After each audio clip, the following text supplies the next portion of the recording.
Right now, the reason why some of your colleagues step out of line and they don't know boundaries, because you ain't set no fucking boundaries.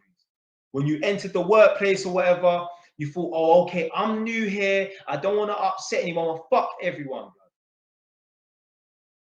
You're going to piss some people off, so be it. I remember I was on one construction site.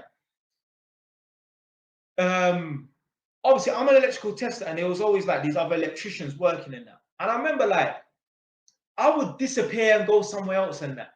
And I remember like a couple times, yeah, like, I would disappear, come back, and one you asked me one time, oh, where did you go? And I said, oh, I just went up there, or whatever, innit? And then that was it.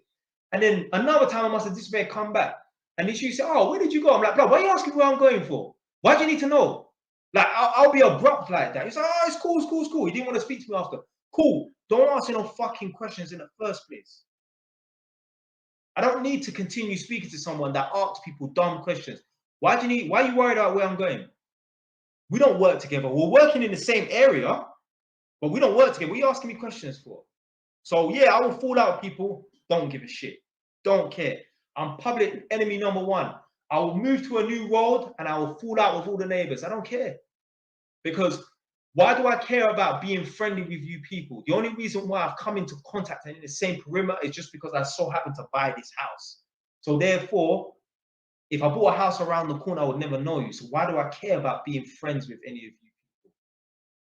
Now, obviously, I don't want, obviously, this would never happen. No one would ever dare throw a brick from my window because they just don't want the consequences.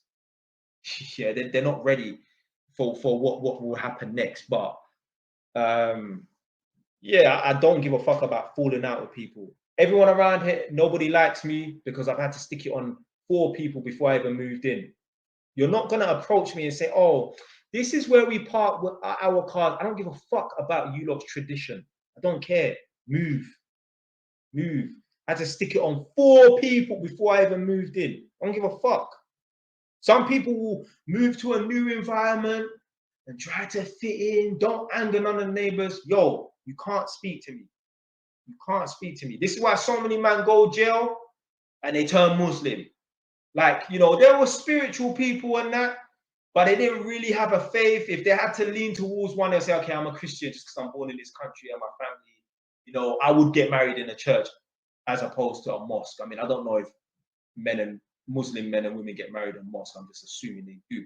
But yeah, if they was going to get married, they would do the traditional Christian wedding and that. There's certain men who don't really have no faith. They go prison and they turn Muslim.